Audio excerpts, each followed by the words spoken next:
on your screen, ready for some more Div 2 action. Yeah, we pulled some time wizard tricks there.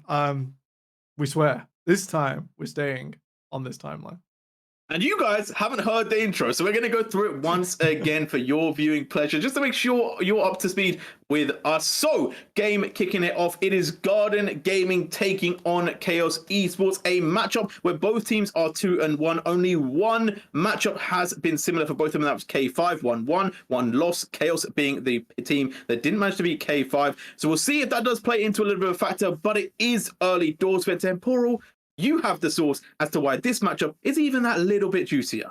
Yeah, it's the Norwegian grudge match, a bit of a rerun from regional promotional days, and of course the finals over in oh no, Denmark, Norway. Help me! So I've done a nationality problem. Chaos is Norwegian. There are plenty of Norwegian players on Garden Gaming, a Danish organization. Met at the RPS, bit of a grudge match. These teams were pretty evenly matched in my mind. Both were trying really hard, punching above their weight somewhat, which adds a bit of like excitement. Like these guys could really, really push the envelope. Seeing them both at 2-1 so far in NLC 2, pretty big deal. We might see, a bit of improvement over the split. And we're talking like top three, pushing into top two, trying to take it the rich gang. We'll see if anyone does manage. Whether K5 sort of enters there as that sort of matchmaker and says like, oh, this is the baseline. It's gonna be quite interesting tonight. Because as you mentioned, Chaos lost to them, and previously Chaos got the better of Garden Gaming. They sort of pushed through, and they did get into the RPS without having to, sort of trade any slots, move things around. I'm excited to see all these players here still anyway. Rosters taking players forwards from both. The 80 carries are going to be my one to watch tonight. But let's keep going. Okay. Ball in action obviously always coming through as we move into season 14. I feel like it was prioritized a little bit more. However, top laners also got their fair share of love right now. They We are a got little our bit more lonely important. island. I wouldn't call it Yeah. love. We got the Well, I don't lonely know. island we wanted. I don't think it's as lonely as it once was, though, because people have to come up to the top side. They have to play for the grubs, right? You get a little bit of interaction. You're not just kind of sitting there until like 20 minutes into the game, maybe drop a little TP. But now there actually is something to play so for. outed. I'm playing a little bit of jungle at the moment. I don't go to top to fix grubs. I kill mid, and then I go fix the grubs. Like I'm still ignoring top lane. As in, I've done the flip side to you. I've gone from jungle to top, and I feel like I'm getting a lot of like excitement. Right, there's a lot happening in the top lane when I'm there, and maybe that's good, maybe that's bad. Who knows? Solo queue teammates, so you can decide. But either way, into this matchup though, it's different, right? When you got the 5v5, when you've got the kind of stacked rosters, we've had a little bit of play. There's been the LEC, there's been the first week of NLC Div 2. People have got used to the patch, they've got to start to wise up. We've seen the Corki rise, we've seen Karma start to turn up, the Grubs priority changing a little bit. Is there anything that you're kind of expecting to see today from 14.2 that we've maybe not seen too much of yet? Is Zach also still going to be clogging the pipes? Oh yeah, Zach's so good right now. Zach's really emblematic of like lots of champions who sit just below like Karma, Corki, Teemo, who like are super buffed with the items and just got like a decent buff. Briar sits there is quite strong. Skarner, like the only champion on my analytics website of choice that doesn't have enough games to like throw out representative stats. Benefited from every phage item. I played some last night. I locked in and I was like, I just want to play a jungle that can't be exposed when I like run forwards. I was like, finger over Vi, who's also very good. Play a lethality mid though. Forget that bruiser nonsense. Absolutely one shots everything right now. AD carries with Hubris are really good. All of these beneficiaries who haven't seen many games still, and that's despite the thousands of hours of League of Legends that are played pretty much every second. The servers have so many people in so many games. Continue to be exploratory, everyone, because there is still so much on the table. I want to see Jin and Draven suit this level of play fantastically. We saw Vithio's Lee Sin mid. Didn't even go for the Sundered Sky, the easy choice. Black Cleaver, like loads of phage items. Great stuff. There's a lot more to be seen this season. Yeah, and like even from some lower leagues and some stuff, like we obviously worked on the UK. We saw Aatrox mid. Udyr in the top also has been kind of sweeping across the region, so I do wonder if that's going to be seen too. I feel like there's a lot of flexibility, there's a lot of potential picks, and I feel like these two teams are starting to stack up, right? We mentioned how they are starting to creep up that ladder. They are looking for those top spots. And you want to make it earlier than later, right? Only 6 will go to playoffs. You don't want to be waiting on the last week to try and cinch your spot. You want to have it in the bag from kind of week 5. Yeah, you want that comfort, right? If you are gonna take some time to decide how you're gonna twist from regular season to playoffs, which should be on everyone's mind, really, Hmm. especially from like a coaching perspective, you never go into the first week of playoffs like, oh, regular season, I really enjoyed it. We haven't thought about it, we're just gonna coast forwards, especially over short splits, like the LEC we've seen this season. That can be quite punishing if you're caught Mm. unprepared. If you don't give yourself the slack in the rope, it can be catastrophic to your results despite strong players, despite strong staff. You need to give yourself time to perform the actions, do the work, and sail forwards comfortably.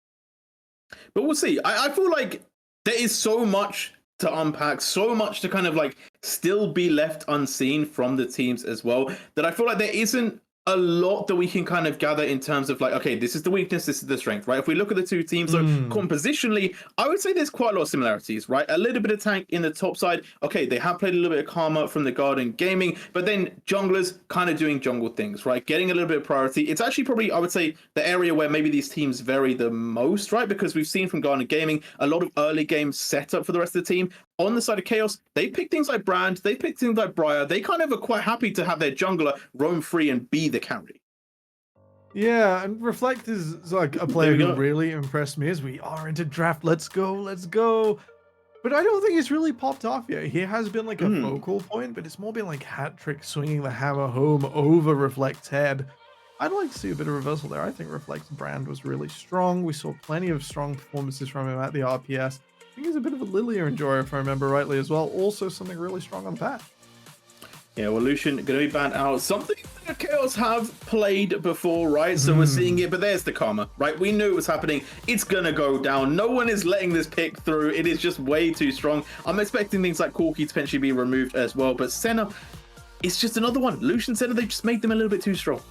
Yeah, definitely like power picks. The Karma, very, very competitive at all levels as long as you don't rush. Like the pick is just obnoxious right now, completely overwhelming. Senna can do that to some bot lanes, but already we're starting to come down the line. Maokai now very strong and can be taken topside for tank matchup, but already our band's starting to drop in power as the teams are trying to sneak things through. We might be seeing Ashe here. We might be seeing we mentioned the Briar already, maybe an Ornn, some big picks still left on the table. Both teams like Renata as well. So we'll see if that kind of goes through. I don't think it would be banned. I think there's still a lot of things that would be taken away. And you talk about Draven. I don't know if we actually got the Draven Yeah. talk before we got cut off, but you definitely mentioned it today and it has been taken away. So we're not going to get to see it just yet. But one pick you did talk about a little bit that we may get to see is Xin Zhao. Yeah, Din's weird. He's still in this like great bruiser position. Everything I said about phages on him is true. I feel like you have to be able to play the rest of the game so well. Right, Varus coming through, strong AD carry, does fall to Ezreal, interestingly, on this patch, which is a bit of an odd position to be in. Still very good. We're seeing lots of poke Varus, lethality coming through, very strong. The Kench hover here is weird. The center is gone, so let's see what Chaos are actually going to lock in. I feel like Kench is the weirdest one for me in pro play, where like no one ever plays it outside of the support role, but in solo queue it's so prevalent that I'm like, maybe one day we'll get to unbench the Kench not in the support role, but today it's not going to be the day. It is going to be Renekton, someone for an Aragon, but is it going to be top lane, or is there a world where this could kind of be moved around? Yeah, it's still flexible between the lanes. I think whether Hatrix feels comfortable, Hatrix very experienced player around the ORLs. I'd imagine that both of these are flexible between top mid for the Renekton and bot and mid for the Seraphine. So Chaos playing that early phase nice and open. This can lead into a particular pinch later. So we're looking at maybe an AD carrier that stands in front of Seraphine, a short range like Vanilla, or potentially a 2v2 around mid jungle with something really high damage. Won't be the brand, will be something AD focused, and that lets Garden Gaming lock the most powerful mage in the jungle for themselves. Oh, okay. So they're just saying, you know what, J-Real, we're just going to mess up everything that you said pre-draft. You know, you talked about how it's the side of Chaos that like the aggressive jungler. Well, maybe it's going to be a Garden Gaming. But the question I do kind of have as well is, could that also be Varus top? Yeah, potentially. Moen and You don't seem happy about it. I don't really enjoy it. Maybe it's like the last bit of top laner in me. I don't Mm. know if in competitive it's something you want to expose yourself to. There is a potential weakness there. Ericsson Hatrick's both big Tristanas, so we'll be at least a triple range out from Garden Gaming. Wouldn't mind them not having a super engaged support that isn't a Leona that can stand away here to complete. The Ashe does fulfill a similar thing, so Chaos are going to ban it away. Yeah, Belveth locked in the jungle role as well, so kind of giving a little bit more of flavor to Chaos's side. But I'm expecting some tanks to be banned out as well, right? Because neither team having that kind of really easy engage. Ornn could be a little bit of a problem for the Renekton as well, so I feel like it's quite an easy lock for Guardian Gaming, so I would be surprised if it's kind of left on the table. But the Ashe being taken out, it takes away some of that poke. Obviously, if they are thinking it's Varus in the bot lane, maybe they want a Xerath ban as well, potentially? Could be. I'd lean more towards Ezreal here. Ezreal very strong on the patch. Gets even stronger. I think later on. I can't remember if 14.3 is like another adjustment. That's not quite at the front of my brain. Still very strong either way. Nautilus taken away, so another engage that he doesn't have to follow on a big R over the top. Would be looking towards maybe the Lux to complete the Seraphine Lux bot lane now if I'm Chaos on 4. Then have a flex pick many ways on R5. Yeah, I feel like there's just so much open. I feel like even though we've had that second ban phase, there's still so many picks that could come through, right? Chaos still with the flexibility to move people around as well, I think is very smart. Way going to be the last ban. As a Aphelios looking like the hover, it would suit very well. It does take one of the flexible positions the Seraphine could go into, but there's still 2 left open. Yeah, I'd definitely be gunning for the Lux here. Weather certified and Shoffley have played that is another thing. It is pretty decent. Double Enchanter does all right. Double support items no longer like a requirement, but the wave clear away as Twisted Fate comes in. We'll see if that is AD skewed, as the champion has received a big update with the new season. Auto attack resets, AD ratios. I'm still not convinced, but it's just about as good as when we were jungling about 9 years ago. Well, we'll It was see. a curse patch. A curse patch. I think was that That's Shalk's jungler? oh wow. Who's the jungler from the Miracle Run? His name starts with G. On the tip of my tongue. Great Lee Sin. Gilius. Gilius. I think this was Gilius's fault, and then I think I made it worse by running it through solo QLR. The Renata coming in. It's pretty good against the Renekton Belveth diving forwards. Tight timing though, and still will be quite difficult to execute. And there we go. If it's locked, I already predicted it. The future has been told. Ornn in the top lane. What a surprise. Who could have known that this is going to be the pick into Renekton? It works so well. It sets up the comp. They have 3 range, as you said, from that first half. Now they've got the engage, which is also coming in from range. And they have Renata. If the team decides to try and get a little bit too close on the dive, hostile takeover sends them back away. And on the flip side, it's looking like Melio could actually cause a bit of an upset. Let's wait. Let's see. Okay, that's even bigger upset. Let's go all in bot lane. Let's get on the hype train. Blitzcrank, Twisted Fate, you get pulled in, you get punched up, you get stunned. You're not moving, you're not allowed, you're not permitted any longer. Oh, are they going to put TF mid into Tristana? Interesting. Okay, right, let's see it this way. And so it's still probably going to be AP, otherwise you fall down too fast to Tristana's wave clear. Interesting to see the kill pressure and extra CC maybe not being paired up with the Blitzcrank. Maybe there's going to be heavy roam and Seraphine left to her own devices. This isn't the all exciting matchup that we'd seen from these 2 AD carries. Normally it's Michelin certified, sort of like Zaya, Rakan bot lanes, like all inning plenty. Instead, with the Seraphine, it's going to be a bit of a different setup. Still excited for the high execution all the same. And I love Blitzcrank. Like, anyone that's helped me cast recently, hand of God, right? I want the name changed. It just does too much. There's a potential at any point in the game for someone to die. And I feel like Blitzcrank, you got the Tristana, you got the Varus, you've got the Brand. Any of them are suitable candidates to get got and gone from the game. And I feel like it's such a good comp to have it with, right? Hook into stun, into dead. Like, that's as simple as it gets. I will say, obviously, can be a little bit less effective if you're not hitting those hooks, and it could be a little bit tricky if they maybe drag the Ornn into the backside of the fight, but that's a risk you got to have to take. Yeah, the backline express for a tanker initiated, never a great look for Blitzcrank.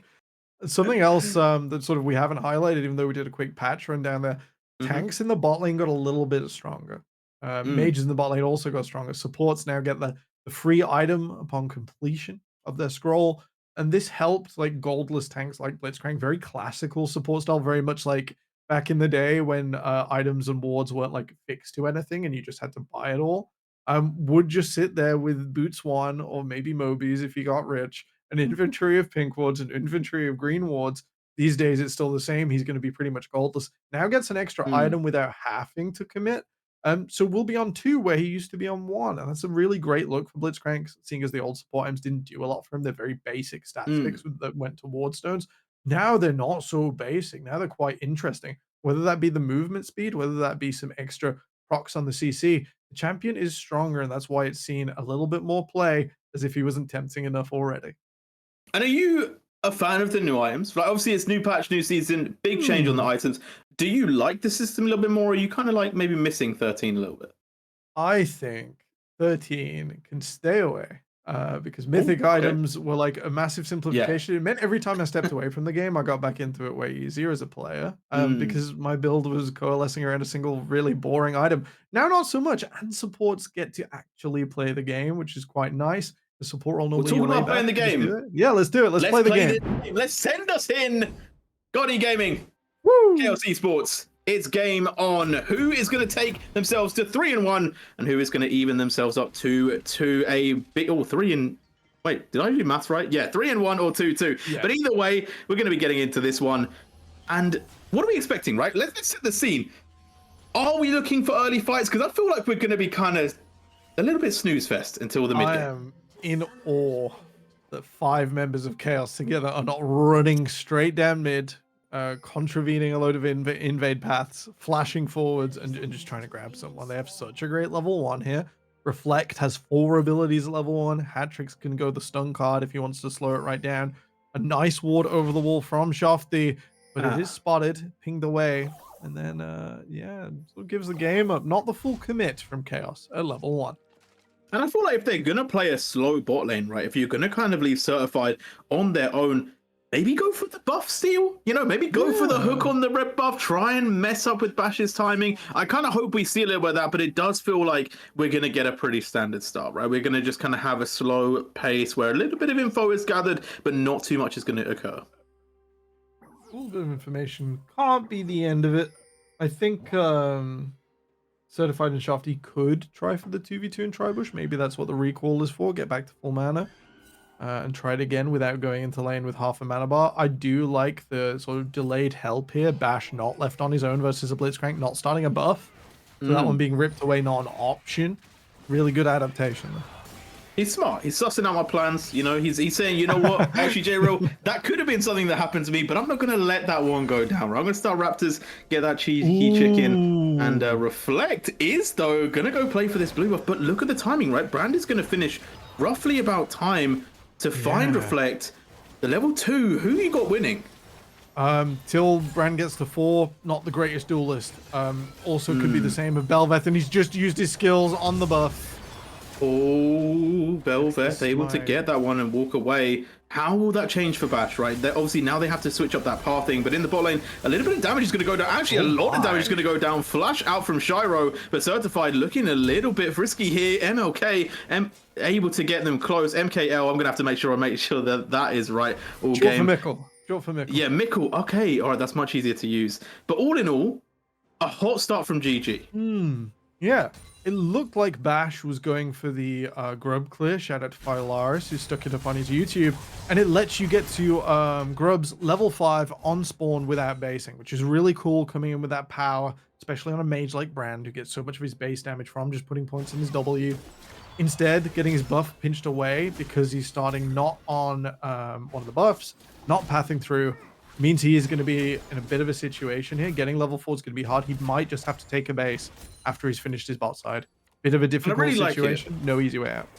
I like it from Reflect, right? You understand the gameplay. They got the assignment down, and they are just able to hand it in early, right? Getting that blue buff, slowing down the clear from Bash, slowing down the levels, and knowing that, you know what, we're not really going to be fighting until mid-game. So if we can get those small advantages early, maybe we can start to turn them into more. But we'll see if Bash has a rebuttal to any of this, right? Going to go for that bottom scuttle. Maybe going to look for both with a little bit of assistance from Ericsson. But Reflect very much on the timing. Gonna be able to find this one. Will they be able to get the steal? They do. They swoop in and take it. Bash just has to watch as Reflect takes it all.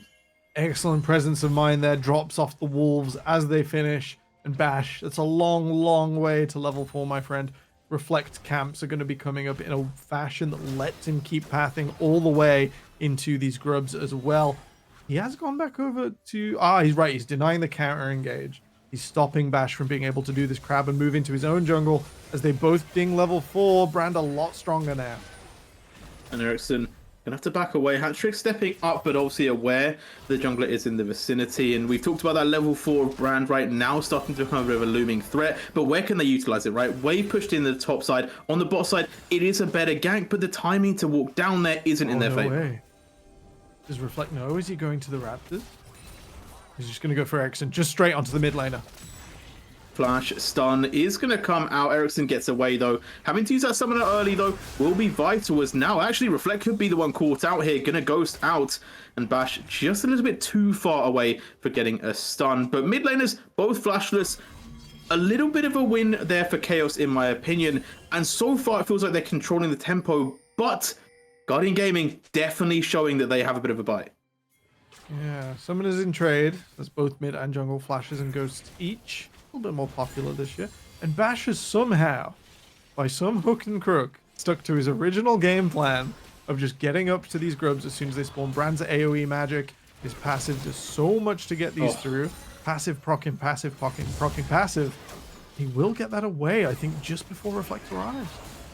Reflect is trying to get there. No smite on this one could be enough. And there's the steal. Again, Reflect just coming in every single moment, getting that little bit of timing to get the steal and taking away what could be a massive lead for Bash. And yes, it is still really good for GG, right? Guardian Gaming still able to pick up a decent amount of grubs. However, it's not the perfect that they would have liked for. I think they're going to be happy with it so far. I think with Brand being interacted so early on, staying like roughly even, like one grub up, is pretty good. That's pretty nice. They've stuck to the original game plan. Want to see this Brand start to turbo up to level 6 now. There is no rush to get to this dragon unless you think Reflect is going to drop camps for it, in which case Bel'Veth will scale slower. Best not to panic now. Farming through. If we look at bot lane, Shopty's just come back out onto the map. Interested to see what cows are going to do with their bot lane wave.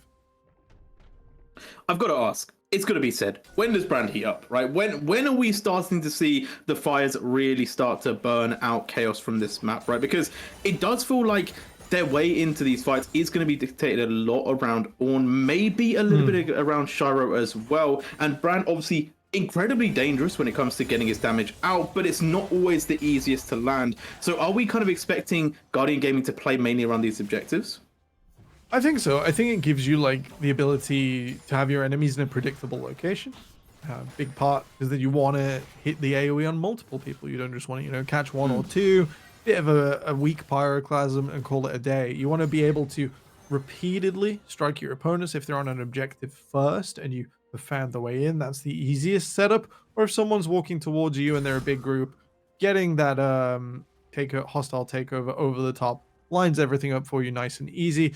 We want to see big disruption, otherwise Hat-Tricks and Reflect make it really hard to approach Chaos.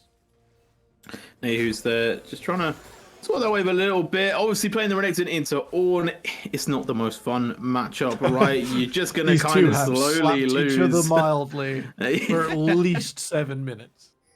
It's like, it just really is just kind of, for me, a stagnant matchup that ends up with Ornn just being better in the late game. Unless Renekton can get a bit dangerous, as Flash is going to come out. Shofty almost finding MKL. But Mikkel this time just going to keep themselves very much alive. Does this open for the dragon? It looks likely. Reflect's going to be able to roam. And with Bash nowhere in the vicinity, this should be a free take. They managed to push in there. Took Flash off the back of the rocket grab. I think Chaos should be pretty happy with this early game. This dragon quite valuable for them. Plenty of places you use attack speed here, even if it's just Twisted Fate getting off a wild card a little bit swifter. A little bit of an invade back from Bash, so he managed to keep his tempo up. We'll see what GG's jungler can do with their level 6 as Reflect is transformed and will start to use his across the map. No movement. Oh, they do move over a ward towards mid. Okay, someone's got to collapse here, be it mid or top red buff. Ericsson very safe in the knowledge that they can just walk away, but Nehus trying to cause a bit of a stir. Pyroclasm going to come down. Knockup is there, and goodbye. First blood already taken over, but look at the burning. They are starting to fall down, but it's not going to be enough. No more support coming out from Garden Gaming, and they will be taken 2 for 1. An early kill going over to Chaos, and onto Renekton. That could cause a bit of problems for their top side. It might start to, you know, get some movement going in your least favorite stagnant matchup, Jariel, and that's very fair. I think the Renekton definitely struggles with the new sort of accessibility and armor itemization. Fire Cape is better than it ever was. Health now more accessible. So he will struggle to chew through this Ornn, who's held a CS lead over him for, I think, the last 5 minutes or so. And we'll have to see. Going Blade of the Rune King, not such an easy option anymore. Hatrick's moving slightly faster than Ericsson. We'll keep that one in mind as we look for him to make more picks in the future. Yeah, it may be one of my least favorite matchups, but I kind of learned my lesson, right? I used to watch NLC quite a lot. I think it was like season 10 or something when White Knight was playing, and I saw this matchup time and time again, right? Ornn into Renekton, it always just ended up Ornn winning. And then one game I was just like, yeah, this is just done. It's GG, it's over. And then we saw a pentakill from Renekton, and I was just like, well, okay, maybe it is playable, you know? So you never know. You can't judge until the game is on. But one thing we can say is that GG are looking for more and more objectives, but they're getting swarmed on once again. This should be the icing on the cake for Chaos, because another bit of gold is going into their bank. But can they survive? Reflect will live with a tiny amount of HP, although doesn't finally gets popped, and now maybe Guardian Gaming can actually secure what is rightfully theirs. A few more grubs and a few more kills, but it's only 4 temporal. We're not going to get that buff. 1 for 1, and Chaos deny the super buff. They stopped Garden Gaming having that pushing power, which a Tristana would love so much. I think they can be reasonably happy that Reflect took so much damage from Fat Shield. This Ornn doing so much right now. A real threat. Didn't even have to use Bash's ultimate. Pyroclasm over the top. Very, very strong for Garden Gaming in these early levels. I'm not gonna lie, I think this is why people hate Brand, right? Brand dies in that fight, still does a ridiculous amount of damage, right? Getting that passive off. Didn't get it off. Didn't even ult. Like, it's crazy what this champion can do. But can they keep doing it? It does feel like Guardian Gaming, they're kind of surviving on the fact that their comp is quite strong. They are having a lot of power, and they are rotating decently fast, but they are starting to get themselves picked out, which could result in big problems in the later stages of this game, especially with that Blitzcrank, if they can start hooking people away. And the question I got to ask, right, they've got the grubs on lock. Do they ever have to start worrying about dragon stacking at all, or is that kind of a thing of the past now? I think it's still quite far away in the future. The early game somewhat delayed now that you need to be sometimes on one side of the map more than another. So we sort of have to obey top now, whereas before it'd be like, oh, we can just like hang around bot lane till a dragon fight sort of starts, contribute a bit, and move back out again. Instead, we're now delaying everything. So that second dragon coming through, but only like, I'm just doing some quick maths, 13 minutes. Is quite late compared to last season. Hand of God gets the grab. MKL taking a lot of damage. Not going to go down, although maybe actually Encore going to go slightly wide though, and now it's all turning around. Shofty going to have to run for the hills as the damage is returned, but TP's coming in.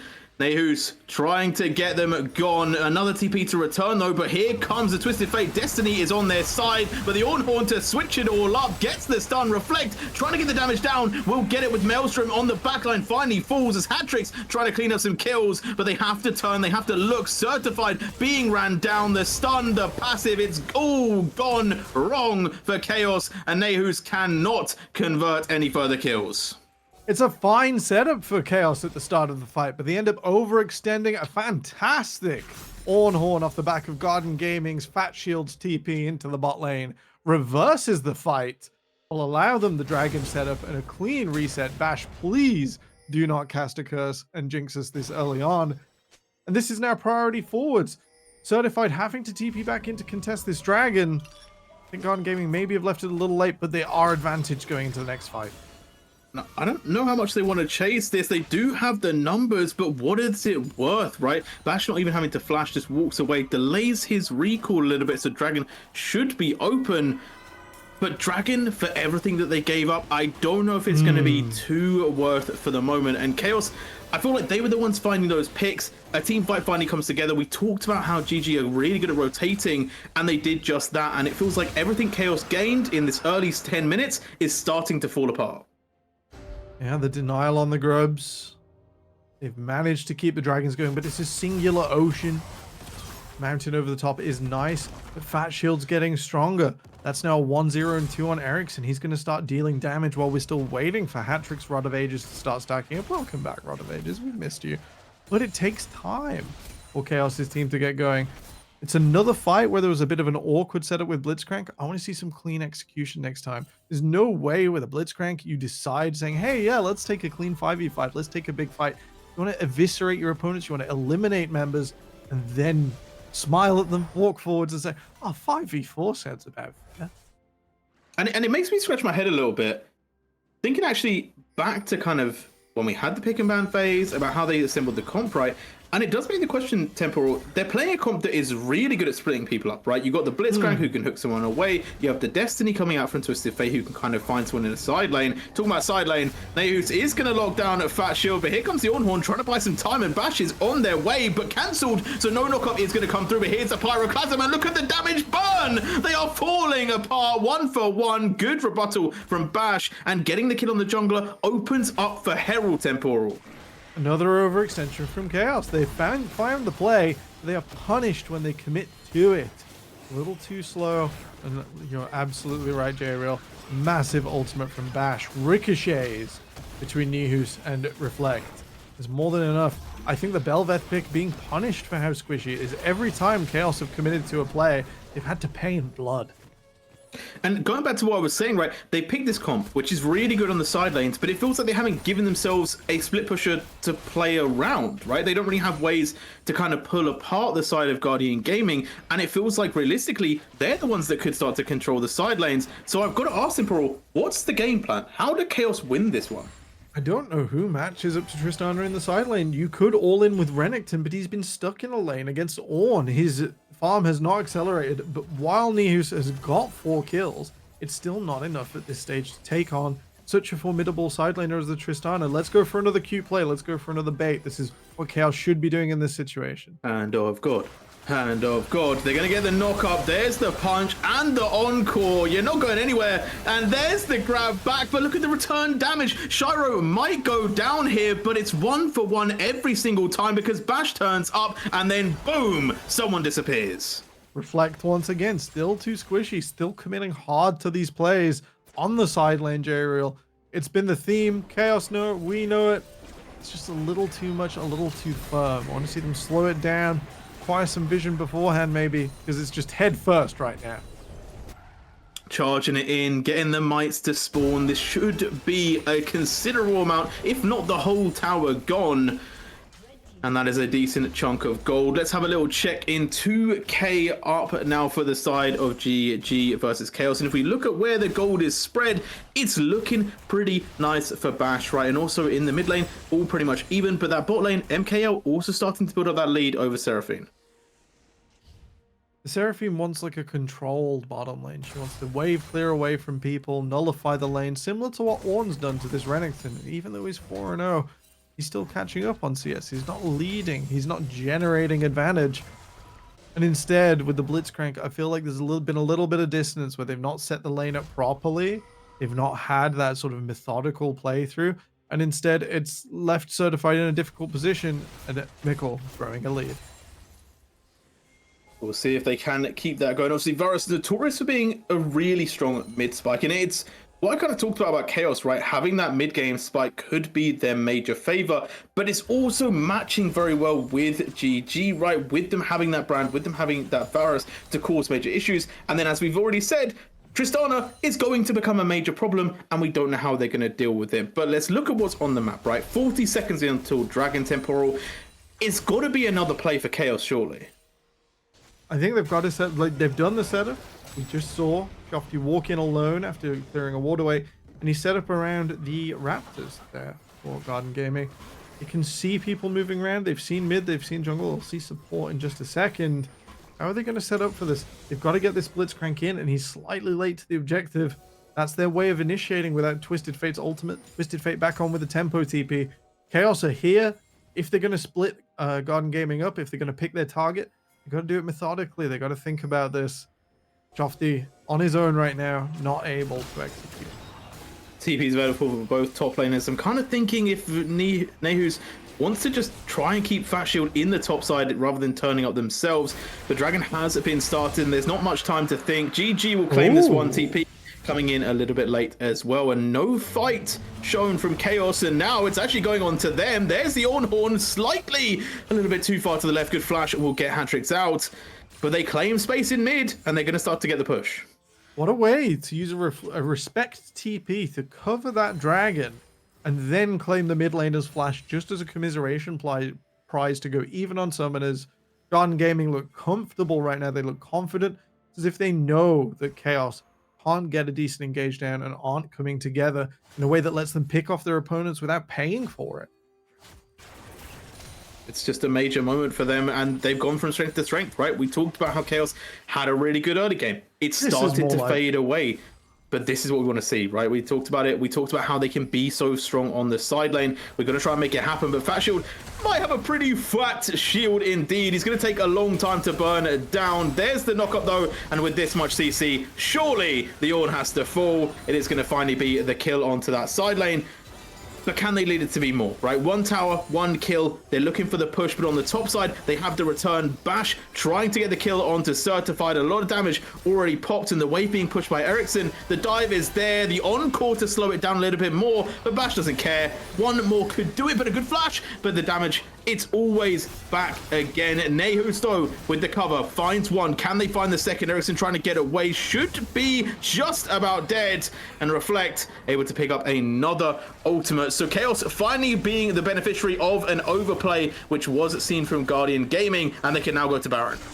The 4-1 split favors Chaos so well here. They commit hard on the bot side, above numbers. They even throw the TF ult on top. Gyro and Mikkel going to try their best here to get in onto this Baron. This is going to be so difficult.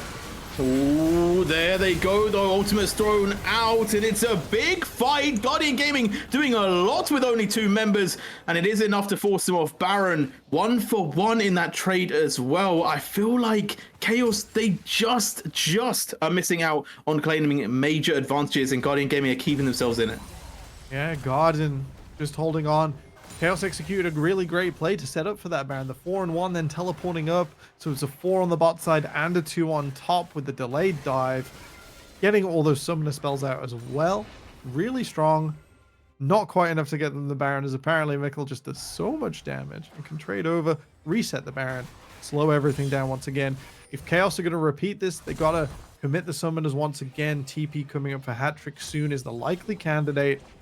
And try once again to take an unfair fight and not play a straight 5v5. Win cons looking a little bit ropey for Chaos. Obviously, Dragon, we talked about it earlier.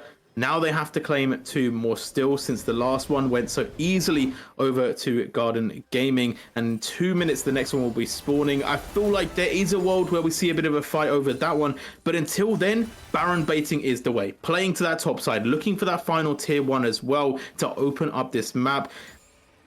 And right now, Temporal, is it just a bit of a turtle strategy for Chaos? It's hard. The longer they stay in the shell, the less infrastructure they'll have. Ericsson unmatched inside, even by Nehus, who's 6-0 himself, not able to reach the Tristana right now. That's the risk that they're playing with. As you lose the infrastructure, as you lose your vision, it's going to get even harder than it is now. Right now, a bit of pressure put into mid, trying to get some rotation, get some early wards to set up for that Drake, right? I think if they set up well, there is the element where they still do have that Blitzcrank. They still can grab an important member of Garden Gaming.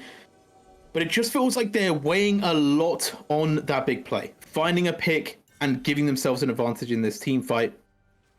And it seems like it's not going to be as consistently easy to find. However, I would say Chaos have managed to find a little bit of gold lead, and Ericsson has managed to find Nehus in this top side.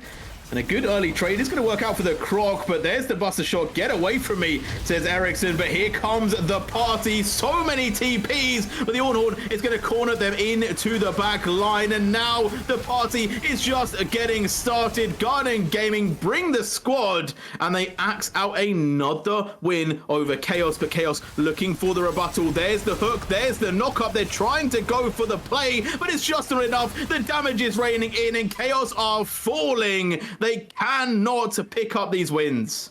The Hail Mary goes slightly wide. Shofty committing flash and hook only to grab Shiro. The support survives. His team comes in over the top. Garden Gaming will take this Baron, and Relentless Reflex has got anything to say for it. No flash into the Belveth is stuck outside.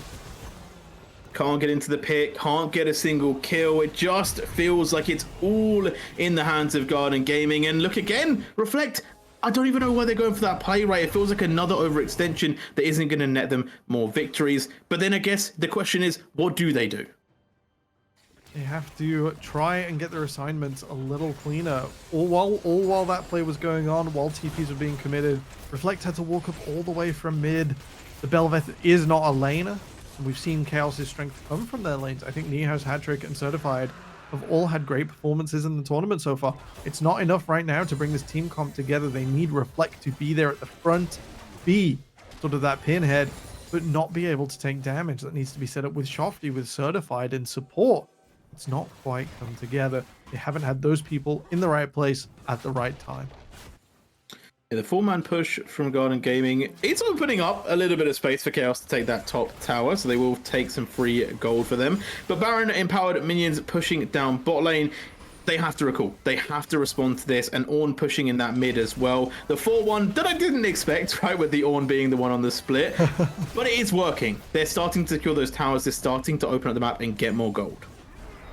I think as soon as you move away from the Ornn, his ability to flank and just pop his ultimate behind you is so scary. Actually giving Chaos pause for thought as they come out of their base once more, trying to secure some defensive vision. They'll see their own wolves.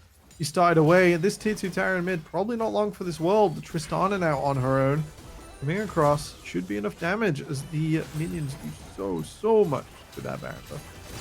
Chaos getting around this tower. The Encore gonna hit 3, but can they turn this into more? The damage is just following in once again. Bang, bang, bang, and the team is gone. Chaos are falling, and so are their towers. The wave is still here. They're all alive, and it is just too much for Chaos to handle. Garden Gaming saying no to entropy. They fire away under the tower. The damage is overwhelming for Chaos. They have a pretty defensive carry in Nihus, goes straight down as Garden Gaming ramp up, destroy these inhibitors, and look to push for the game. It could be 2 and done. They've already picked up 1, and that will find the second, and they are going to back away. They're going to be respectful. They're not going to overplay and give Chaos a way back into it. And why should they, right? They have the scaling still. Tristana is just getting stronger, and Ericsson in that last fight, you saw the damage they can do. Absolutely huge, wailing away at Nihas even through that death dance. So much damage. And at this stage, if Chaos are going to take a fight like that, they've got to have Blitzcrank coming through over the side. They've got to remove Ericsson. They've got to get Bash away before the ultimate is cast. Too much at this stage.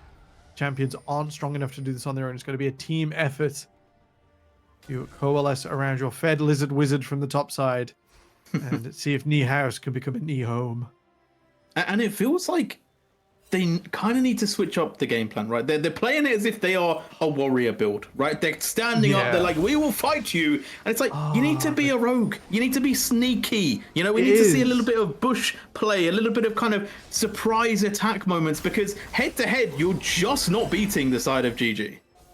It's a little too much action, not enough deception, not enough sneakiness out of Chaos. I think they this was Skyrim. They have sneak 20 or something like that. Sneak you know what 20. I mean? Like they put the lock pick in the lock. It's made like an awful scraping noise, and now everyone stood up and a bit worried about what's been going on. They just wanted the sweet roll out of the chest, man. Simple Chaos. ones, simple desires. Not living to the name. They're not trying to play an entropy, right? They're kind of playing a standard game. Yeah, we've too much order, not enough entropy. We need to see it more. Come on, Chaos, live up to the name. But 7k down. Objectives not on the map just yet, but in the next minute there will be a couple more to claim, and that Baron I feel like is basically the final nail in the coffin if GG do decide to pick that one up, and it doesn't feel like there's too much rebuttal that Chaos can offer, although Shopfy looking to try and grab onto Ericsson, and if they do manage to get that Tristana, there is hope left. Big things. Could pull her out of the rocket grab if you'd like. I think we haven't seen much of sort of that confidence to say, oh, the Tristana's on her own, the Blitzcrank's gonna walk behind as everyone else comes in.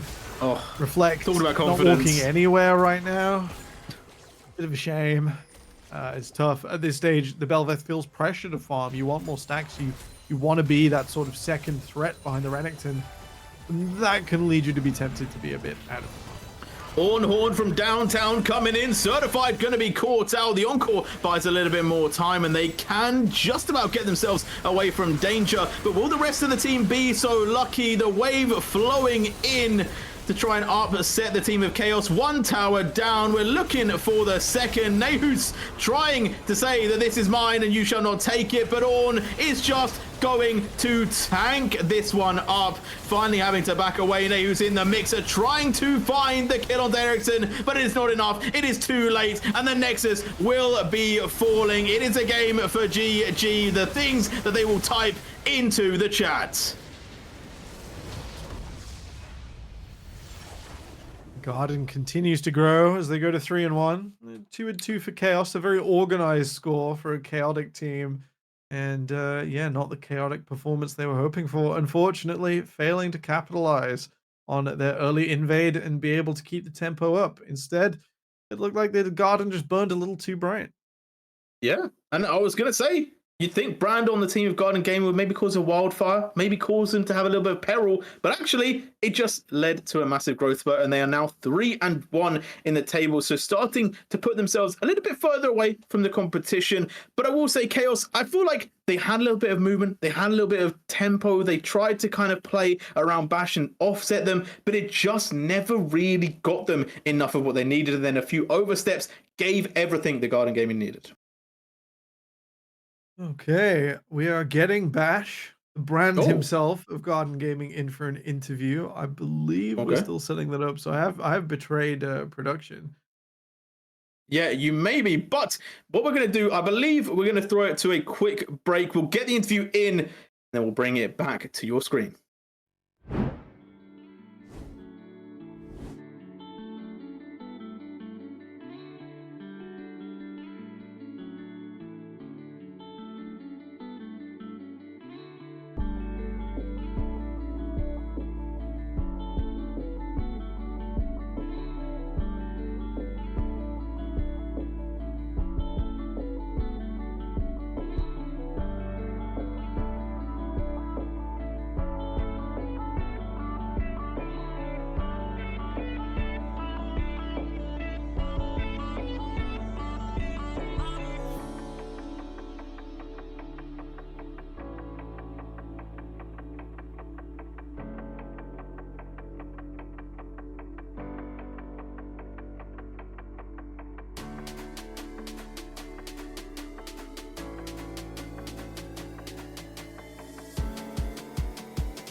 Okay, and welcome back. And we are joined, not just us two, but by Bash, the jungler, coming in from Garden Gaming. And I don't believe we have your camera just yet, but if you're not using one, well, that makes a lot of sense. But the first question I've got to ask you, Bash, to welcome you in, is obviously congratulations for winning. But do you feel a little bit dirty playing Brand?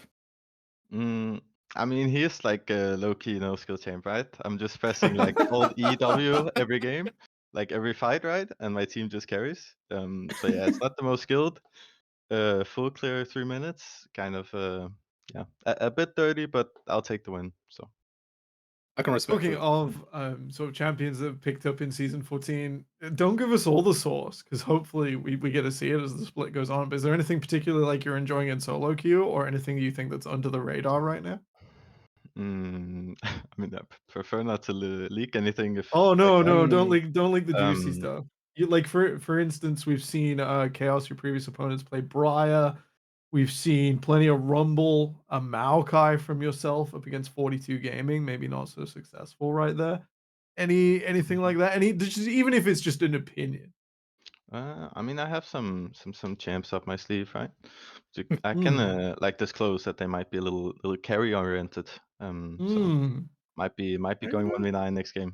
You know. Feeling the carry performance in the jungle. Not Yeah. bad at all. In this game, even though like you were set up for that carry performance later on, there was a few moments where the Belveth in the first clear sort of got the better of you. From my point of view, like Brand is weakest before his level 4, and we saw that in LEC with plenty of Brand Jin Zhao matchups, but the Jin Zhao didn't make it. For you, how bad was like not being able to clear, getting that first crab taken away? Like, what sort of space does that put you in a game of League of Legends competitively? Mm, I mean, it definitely hurts a bit, right? Because in Brand, the like ideal situation would be to get 28 farm at like Scuttle spawn. Mm. Um, but I think in the grand scheme of things, like it did put us a little goal behind and a little XP, right? But I don't think it did that much. Yeah, you It's still even arrived at the Grubs, the Kevins, Ed and Eddie as they spawned, okay. which I think was that was the objective, right? That's why you went for the extended clear start and on the chickens. Yeah, that was the goal from the start to get the Yeah, grubsters. fair enough, and you still succeeded. So hey, maybe it wasn't that effective. All right, I got one more question. Let's heat it up, right? You played Brand. It's a spicy pick. I already talked about the pick itself, but let's get the takes from you, Bash. Right? You're now 3-1. You're sitting joint second in the table. Are there any teams you're a bit worried about in the league, or do you feel like you're going to be able to beat all of them? I mean, definitely beat all of them. Like, I don't think like not to flame anything, but I think Mhm. the like level this year is like not that good. Like we're really good, but the other teams are like I don't know. It's Okay, like so we so just come play our come come, game, Rich and Gang, you're gonna be ready. You're gonna be on fire. I mean, they have to be on fire against us. If we Oh, don't fuck our game up, I think we gonna fist, gonna smith. So. okay. All right. With that being said, we'll look forward to that one. Rich Gang versus Garden Gaming. Definitely going to be a spicy one for you guys to watch at home. But with that being said, we're going to say goodbye to Bash. We're going to throw it to a break. Then we'll be coming back with our final game of tonight.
You heard their name, and now it's time to see their game. Rich Gang are coming forward, and they are taking on 42 Gaming, which are the top 2 teams on the table. So this is a little bit of a battle for first place. Could 42 Gaming give Rich Gang their first loss of the season? We will have to find out. But Temporal, I feel like these 2 teams, there's a lot going on. There's a lot of players that we've kind of seen before.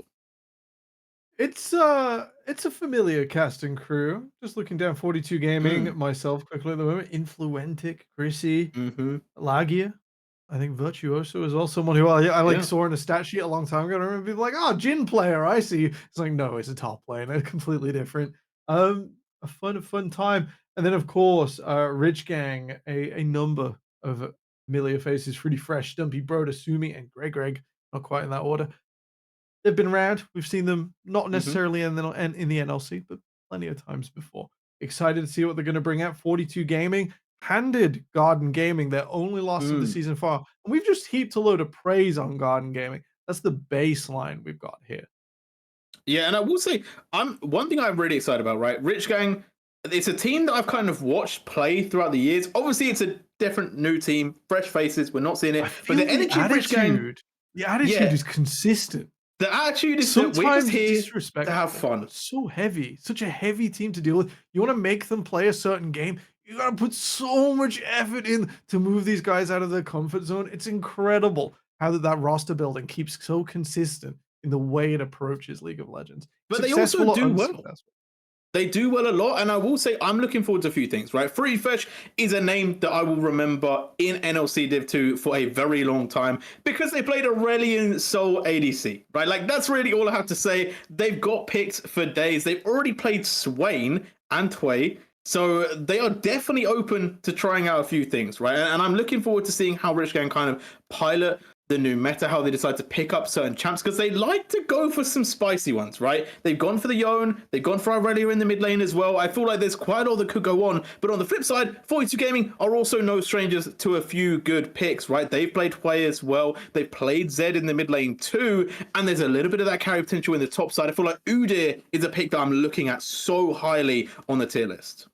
Yeah, Rich Gang have whipped out the Udyr so far, and looks like from a quick glance down their scoreboards, they're leaning into some things we've mentioned so far in the broadcast, like the Udyr. They have ridiculous win rates at the tier 1 of play. They are obnoxious to deal with, and it's not something that ends the game on its own, but it's a big building piece that you can work around. It is very malleable for you, but difficult to work with for your opponent, and that sort of dynamic lets you do what you want first. 42 Gaming, however, I'm staring down their one loss to Ruzet Esports, which I haven't quite prepared on, but I see Namex in AD carry, a big name, had a great performance. Ziggs mid, a Trundle jungle. We're a little flexible here from 42. We got some stuff going on. Well, let's not waste any time. Let's get into the draft. Let's see what's going on. I can hear the sounds behind me there. Nocturne banned away, a pick that has just been very stable at the moment. I think it's not surprising, and talking about not surprising bans, yeah, goodbye, Karma. I'll want Karma. Just get it out of the way so you're not forced to ban it later. Completely fine.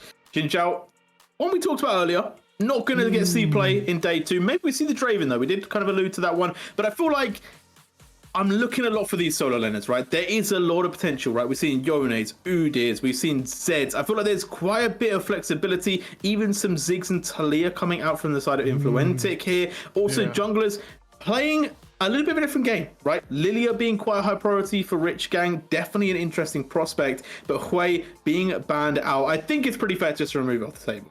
I think R2 is like where the ban phase really starts to come together. If you're not going to hit it there on red team, you're forced on third. You never want to be forced into giving your opponent something on blue 1. Not seeing an Udyr ban there means that 42 Gaming are worried about being non-interactive. They don't want the Hwei to assault them from range. They want to get in. They want to get dirty. I'm expecting bruises and fighters from 42 early on as they try and take it to Rich Gang in the lane. Yeah, I think 42 banning away the center, it just removes the weird ADCs, I think, a little bit more from Fruity Fresh. It means that there's less chance of them to go for that one because they can't pair it with that center. And that does seem to be fitting the narrative as Ezreal being locked in. Yeah, if 42 is giving you the impression, hey, we want a fist fight, we want to interact with you, what's less interactive than Ezreal? Just be like, mystic shot, mystic shot, mystic shot. I'm just gonna stand over here. Don't mind me. 42 Gaming maybe getting that in their heads now. If I'm their coach, I'm starting to pull a bit of a frown as Ezreal on one means I'm gonna have to start thinking about how to blast through the front line. What better than Brand? Let's maybe see a tank shredder from AD carry. Maybe not the Varus, as that might struggle in lane.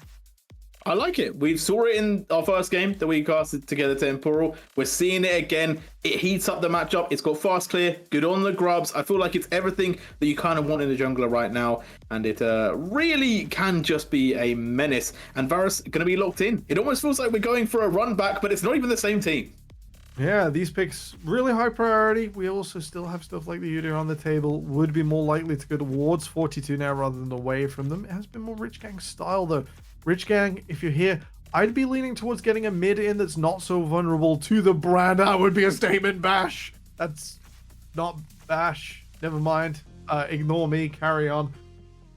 Broda, the other B, as we are quickly gonna change the names on the screen. Hopefully, Azir coming through. That's a mighty 2v2 pick in mid, but it's still very, very dangerous to try and reach a Brand. I'm 42. I'm going to try and get the Corki in now. I'm just going to take that off the table, take that concession, and I'm so sorry if it's Corki as in mid again. They said let's do something different. They went for the Kha'Zix. I like it a lot. The Cassante's being hovered. Interesting they're not going to go for the mid right here. I feel like the Corki could work really well, but maybe they think it's too much poke. So Cassante going to be locked in. Hey, you never know. You never know. Maybe you can have too much poke. Too much poke. Oh, maybe the Cassante is very strong. We shouldn't take that away from the top lane pick. I just don't think the bans would have reached it. Probably. If it did, would it really have made a difference? There are other obnoxious tops. Now maybe you have to ban top to cover your Cassante. Bard the takeaway. That's another long gauge sort of committal engage. Greg's maybe got that in the pocket. Not one I'm super aware of. He's been a bit of a Melio bot so far. Yeah, and Yone banned away from the side of Rich Gang, which I'm a little bit surprised about, right? Like, I know there is the chance of a mid lane Yone, but it gets onto like the Azir really well, but really? I'm not convinced they'd take that into something like the Kha'Zix that can rip its head off, even though it's reasonably durable. Nara as well. I think 42 starting to get lost in the sauce here. It is good into the Cassante. We saw it in sort of a premier setup, but Nara and Kha'Zix, not the dynamic duo, not working together very well. I wouldn't have been worried about that as Brand Cassante. Zed banned away, I think, is a little bit fairer, right? It's something that could have definitely caused a bit of a stir as the Kali being hovered here. So still saving the support pick, unless we're maybe seeing Brand support, which isn't the common choice. It's not impossible, but the Brand wants money. He wants items. What's that sort of demolition status where he throws a load of spells and your opponent just disappears off the map? The Kali, okay, would have had to go sides. Nefiri, a little more direct, can go sides, has that lock-on threat and potential, can take it to Azir more in the lane. That's the big criticism of Kali. Nefiri's not fed super well. I'm not a big Nefiri player, though I know it can be pretty non-interactive. If you hit Q1, you walk away, your opponent bleeds for pretty much as much as Q2. It's pretty interesting, pretty fresh. Offering this Maokai, that could be going down into support. It can be matching the Cassante top. Let's see what we have to match up now. Support or top lane to finish out for Rich Gang. We're playing an all-in style around this Azir. We're going to see a big sweep as Ezreal chips away and frustrates 42's front line. We talked about it earlier. It works. It goes well. It does well into tanks as well. Can itemize beautifully into MR as well to kind of counteract the Brand. So I think Zach is a really nice pick here. It adds to the team. It gives a little bit of a bounce to them. A little bit more CC, a little bit more peel. Still interested to see how this Kha'Zix kind of fits into it, but we'll see what the last pick for 42 Gaming is. Obviously, going for that support most likely. Potentially a pivot on the jungle if they wanted to throw Brand in that bot lane, but it's going to be Janna, and that is not what I was necessarily expecting. I'm coming to terms with Rexa on Janna, because in my mind I was like, if I'm playing this, it's Morgana. I know Morgana's not that super competitive right now. She probably needs a little bit of tuning because she was heavily balanced around the old version of Liandry's, the mythic item. And even though this one's more fun and accessible, it doesn't pack the I bought one item and now I'm full build punch that the old used to, unless you have a spell that continuously procs it. We're looking at Udy's Phoenix Dance. She doesn't do that, but she denies the engage. She stops the man running forwards. Janna does that really well. She's been a beneficiary of the item changes to enchanters, which are all pretty much up. Getting that free item looks so good for Lulu, Janna, and the like. Coming together, Influentic's got a difficult job managing a side lane, but other than that, 42 have a relatively flexible composition. Sante's going to struggle slightly more than we see in many games, just because he doesn't have an easy target at the front. If he gets Maokai and Zac, he's probably not going to kill them. I've got a lot of questions. I've got a lot of questions on this This one. is a really interesting comp. We're at the top of Division 2. This is going to be as good as it gets in the first half of the season, I think. This is a bit different, right? Neferi coming in, Kha'Zix coming in, the Janna into the other stuff. Do 42 have enough damage to get through this front line, right? Is a big question that I'm starting to ask. Obviously, Varus and Brand both do % health damage, right? Cassante can become a bit of a problem as well. But then you got the game of survival, because you have to live to do damage. That's obvious. Kha'Zix, very good at making people not stay alive. And Azir, also a very dangerous prospect. And I feel like if there isn't a world where the damage can be done to kill off the Zac, to kill off the Maokai, it's free damage from that Ezreal, free damage from that Azir. And they are so far away that I don't really see how the gap gets closed on them in the later stages. Yeah, for sure. I also have to admit, I didn't watch G2 Fnatic this weekend. I'm told it was probably the best of the two in LEC. And I've seen the memes. Ariel. I've seen the memes of a Zac just flying towards 5 people in orange shirts as they despair. I'm wondering if it's going to be much of the same. It's yeah, it might be a bleak outlook if the engage is snapping. It makes me think, does Poppy come back? Like, is Poppy going to make a big return? Like, just because of this? Fantastic. Well, either way, we don't have Poppy in this game, but we do have 2 teams ready to play. So let's get underway. Let's get into the Rift for the final game of Div 2 today. Rich Gang looking to stay undefeated. The other side, 42 Gaming, counting their numbers, counting their position right now. They're up against the toughest opponents the table can give them relatively early in the season. We're not quite at the midway point just yet. The composition, a little creative, something I don't think either of us would have guessed out of the gate. No. Now, whether they have the creativity, whether they can show us how this is meant to work, question indeed. I feel like I might start doing that. I might start writing down what I think a comp will be, and then just seeing how wrong it goes. Because like this would have been up there. This would have been up there for me. If anyone scored a point on this outside of Brand Jungle and maybe Varus, yeah, very well done to you. Very, very well done. Yeah, because I'm pretty sure we haven't seen a lot of these picks come through, but I'm excited to see how this one goes. Now, again, if we're talking stakes, if we're talking how the game is going to run, I feel like we're going to have a bit of a slow one. And production did tell us these are 2 of the teams with some of the longest game times, so maybe that is very fitting for both of them. But I feel like 42 Gaming are the ones with a little bit more pressure to get the game going. I think that Neferi is definitely more vulnerable as the game goes on. She has a nice clapback herself, but if Broda isn't too far behind or jumps on the side lanes, Kha'Zix's playground, I think we'll likely see a little bit of a struggle from 42 if they do not manage to sort of play it forwards and be proactive in this game. Proactivity needed to be up, as we are seeing a little bit of trading in that bot side. Maokai is just the champion that does it all, man. Good in pretty much all roles that he's played, and the saplings just make such a difference. And I'm really interested to see this Neferi, right? Because we've seen some Neferis mid in general, but it's been a bit of a while since I've seen one recently. And, you know, does Influentic have the dog in him? I think it was the EME Masters of Release, the last one I saw. It has been a hot minute. Good sign so far that Influentic landed his Q. Just Q1 on, well, he didn't there, he's using it to farm, but landing Q1 onto Sumi in trade is just enough. Walking away, not feeling the need to be in Azir's zone. Something I want to highlight quickly, Lagi has already popped his pot. He started with a potion, unusually for jungle at the moment. It's a slightly higher win rate if you don't do that. Save the gold, get a slightly better base. He might have feared an invade. It's not going to come to pass. Jungler's going to split, and that means the Brand will get to the level 4 we've been calling out, where even he might be able to hold Kha'Zix at arm's length. But a different pathing, right? We're seeing a little bit of a shift from the last game, so not necessarily going to get that same timing on grubs, but I do wonder how that's going to play for the side of Rich Gang as well, because Kha'Zix's not the best at doing grubs, but Zac is getting a lot of potential on this push over Virtuoso, and we're also seeing that in mid. So maybe through the fact that the solo laners are having a lot of pressure, we could see Rich Gang start to go for those early plays. You definitely set up some sort of trap whereby, like, when one of 42's laners finishes clearing their wave, they feel the need to step in, try and get the Zac in from long range, stay out of vision. Not impossible at all. A decent base timing there from Stumpy as well. He's going to be really powerful come this 5-minute mark. Oh no. Oh no. Okay. You thought we were getting the jump? You could just base there.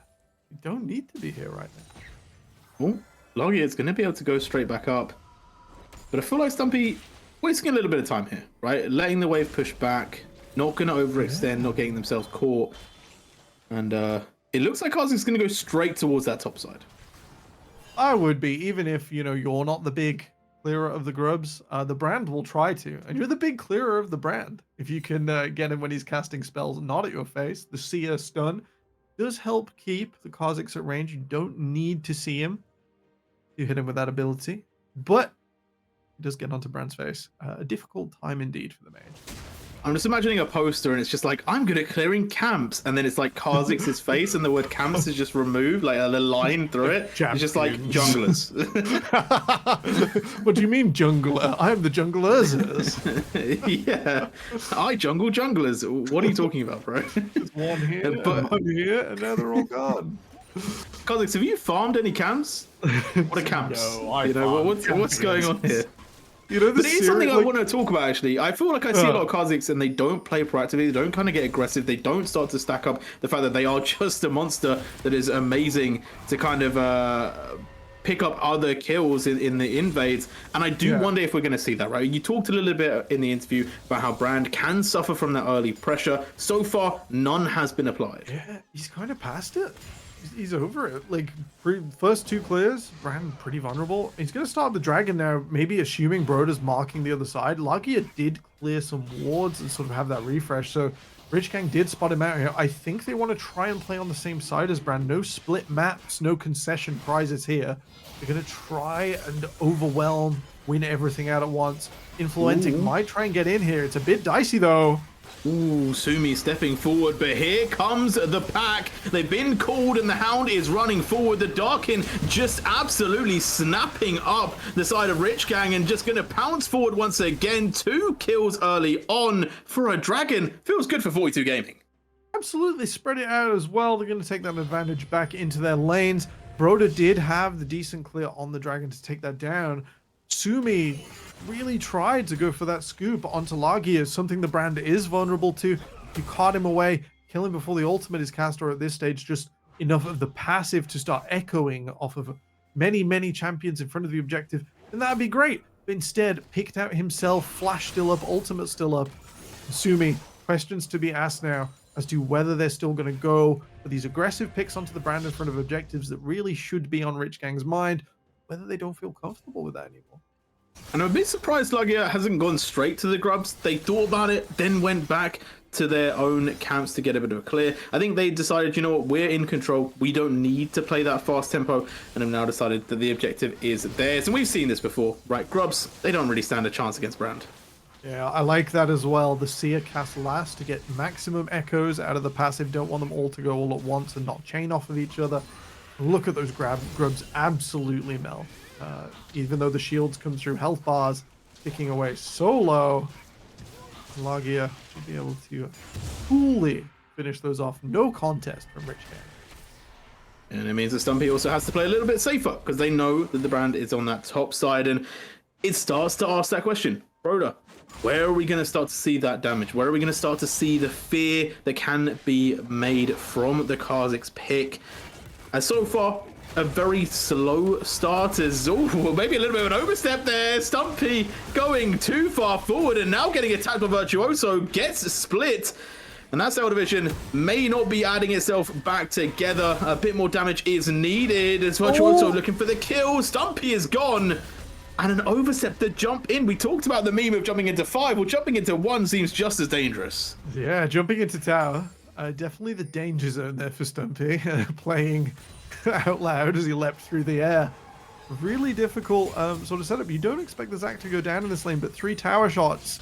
A little bit of an overstep. Virtuoso doesn't have the flash to sort of make that play and just staying calm, keeping up in his lane. He'll be well happy with that gift.